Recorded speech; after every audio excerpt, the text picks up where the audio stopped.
We haven't spoken about the controversial Josh Taylor decision win over Jack Catterall. We'll get to the decision in a minute, but holy crap, what a fight this was. My God, I think Jack Catterall shocked the crap out of some people. I'm sure he wasn't shocked. I think he took step-aside money earlier to let Taylor take his last fight, I think against Ramirez. But nevertheless, he gets his shot. He delivered. What a performance in Glasgow in front of Taylor's fans. And Taylor wins a very close decision. One judge had it for Catterall. I thought Catterall edged it. I thought it was razor-thin margin, very, very close. The fans in the UK were enraged. I can't remember them being so upset about a decision, and I'm with them. I just think there's been worse. There's been more egregious decisions. Again, I'm dying to hear your thoughts, Teddy, because I have no idea what you thought. I know you went back and watched it and scored it. But with that being said, the British Board of Controls has announced that, or British Boxing Board of Controls has announced that they're going to investigate. They want a report from the judges. Even the fact that they're asking for a report from the judges is at least a step in the right direction, and have people justify their scorecards should be happening at every fight that there's controversy. Nevertheless, what'd you think? Who'd you think won the fight? Reminded me a little bit of Kambosos and Teofimo Lopez. And, it was a huge upset, as you said, huge. And, it was almost a huge upset, I'm sorry. And it was along the lines of what was happening with Kambosos and Teofimo that wasn't supposed to be happening. You're supposed to watch the fight and watch Teofimo get rid of the guy, in 1 or 2 rounds, blow him out of there. And what happens? The opposite. And then Kambosos winds up pulling it off, drops him. Southpaw drops him. And here you have the same thing in to a certain extent. You have Catterall, Southpaw, big underdog. He drops him. Not supposed to be in the ring with him.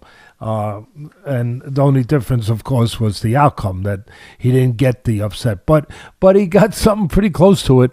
His stock raised. He got everyone's attention. In some ways, I know this sounds crazy, Ken, but what's your feeling about this? I mean, to have a discussion on this. In some ways, it almost did him better. I know what you're saying, but I'm sorry. That was for all the belts. Yeah, all the belts. No, of course.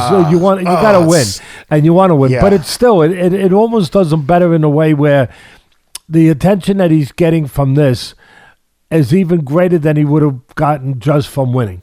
Probably. Yeah. I mean, if he won, listen, he's celebrating in his home country, and and boxing takes note, but it doesn't get the bullhorn effect that this is getting. It doesn't. Yes, but you would be the first one to say when someone gets screwed out of a job, out of a fight like this, he might not go back to the back of the line, but the chances of getting all the belts.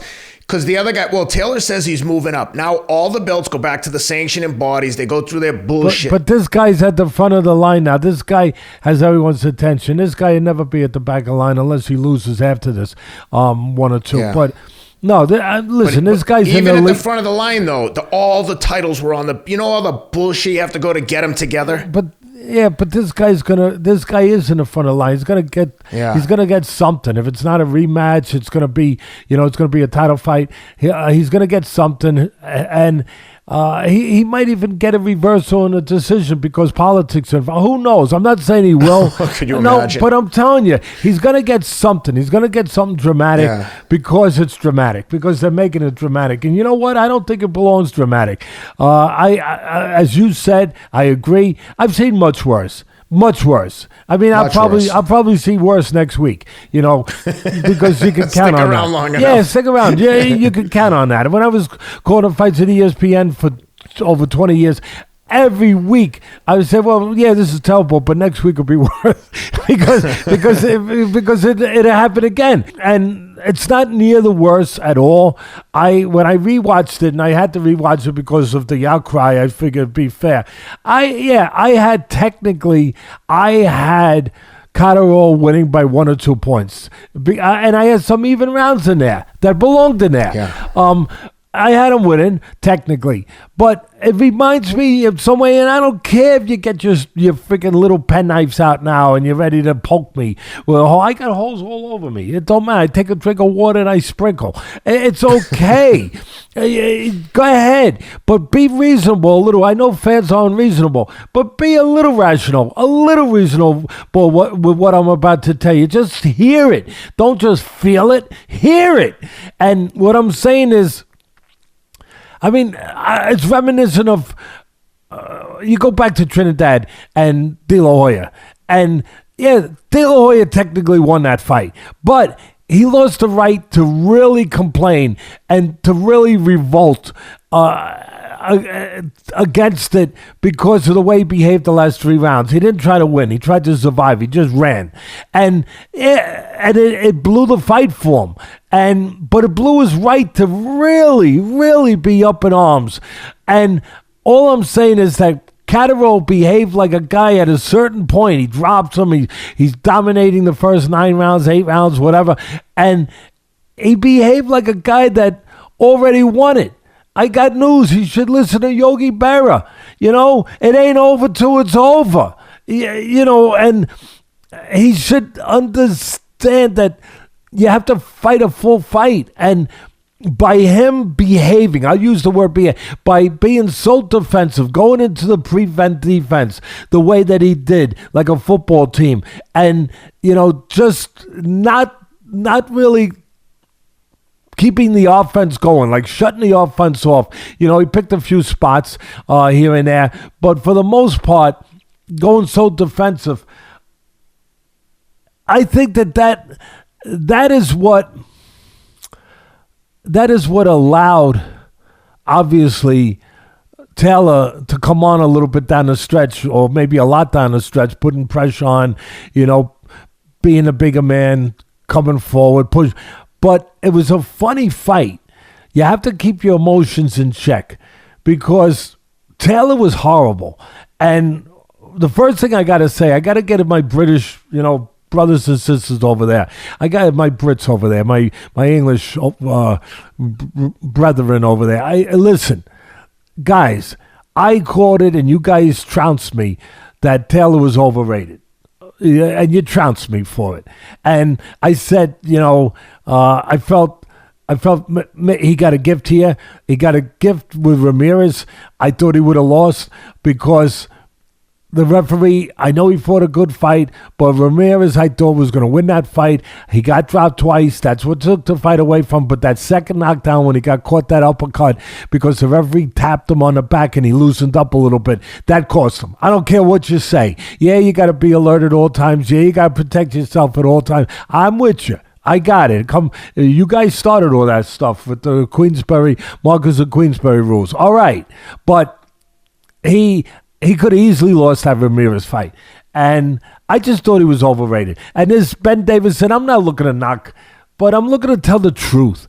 I don't know what he's doing, but I know he wasn't getting the greatest navigation in a corner because I thought in some ways he looked better when he was with his prior trainer, McGuigan, whoever it was. I don't even know. But, okay, I'll just touch on that quick because I try to touch on everything for the people out there. We try to be the X-ray machine, but and touch on things other people leave alone because it's too dangerous. It's too dangerous. Too many haters are going to come out. Too many knives are going to come out. Bows and arrows. Everything else. And I might have to cook crumpets again. I get it. And I don't want to have to cook crumpets again. But I'm ready. At the end of the day, he was smothering himself. He looked like a maniac. I mean, he was going out like a deranged man, Taylor being where not a professional, like he was out of control. Like he looked like the guy from that movie Shining, Jack Nicholson from the movie Shining, when he lost his mind. When he was in that hotel all alone with his wife and his wife's child, and he lost his mind. Remember, he used the hatchet to break through the door, and then and Jack Nicholson is the greatest for looking crazy, and he's got his head and his hair is all disarray, and he's got his head through there, and he goes, "Hello, Johnny." Here's Johnny. Yeah, here's Johnny Johnny. He looked like that. He looked like a deranged man, like he's just trying to get to this guy for freaking blood, and that's not what a professional fight is all about. So he was smothering himself, overshooting himself, missing, going too close with the jab, falling in with the jab, falling in with everything. Couldn't even get the body shot. He landed body shots, but he couldn't consistently land body shots, when he was on the inside because he was smothering himself, because he was too anxious. I don't know why they didn't talk about this more in the commentating, but that's not my problem. My problem is to bring it to you guys what I think should be brought to you guys. And that's what I saw. I saw just a guy in Catterall that was gritty. He came to win. Yes, you're supposed to do that. You're not supposed to get a bonus for that. But a guy that was smaller, not as strong. I mean, Taylor was so much bigger, so much stronger.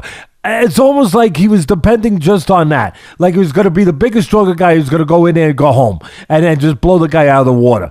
And he behaved like that. And it didn't work. He should have went to the body more. He should have used the jab from a farther distance to keep the smaller guy at the end of his jab. But he didn't do that.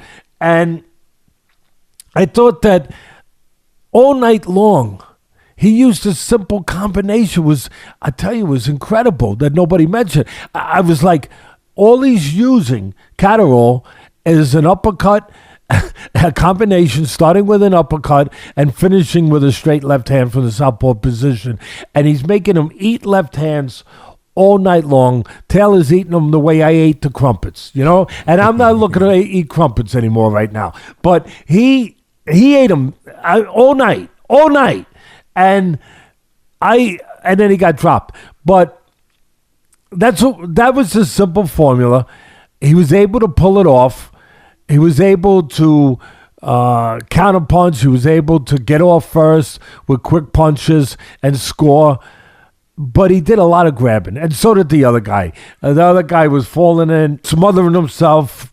They were grabbing. Where I disagree with you, Ken, at the top.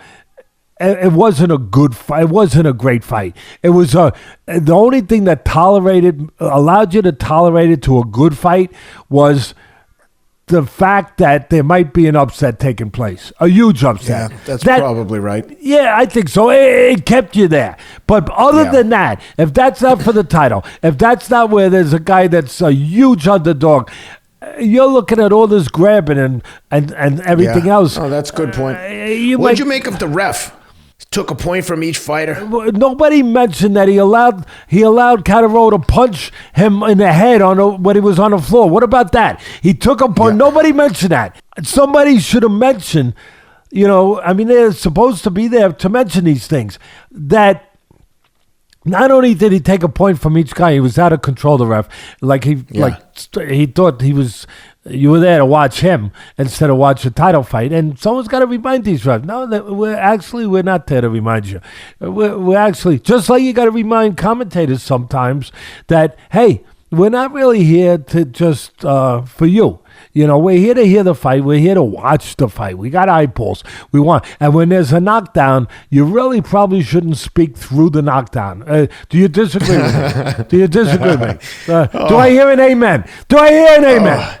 Do I hear an amen? Amen. I wish that all Joe Tess's overreactions weren't scripted and canned. It just sounds like he's waiting for which punchline he's going to use at a knockout. It's like none of it seems sincere or organic. It just seems like everything is a pre-rehearsed. Well, listen, I'm not here to tear him apart. He can do that himself. Other people can do that if they want to. You know what I mean? But he's not important enough for me to do that. Just to point out what I had to point out because I think that is fair. But again, you got him using the same combination all night. He's allowed to do that. It can't be a great fight. There's too much grabbing, too much holding, too much. Yeah. And Taylor did more swinging him around and out muscling him on the inside and roughing him up and mugging him or trying to mug him on the inside than he did punching. And he had like a bully mentality all night. trying to be roughhouse, being Yeah, dirty. of course, and that's going to backfire on you. That's going to because you're so set for him to collapse that he don't collapse, and you're not ready for what you should have been ready for and need to be ready for anytime you get in that ring or you get into a fight. For the other guy to obviously oppose you in the way that he opposed him, to obviously, be able to, fight you back the way he did, and to use your tools, not to go down and throw all the tools out of the tool freaking box and go to just looking to pummel the guy. You're supposed to have more tools and bring those tools, and he didn't. He wasn't able to because of his mindset of what I said. He was he was Jack Nicholson in The Shining.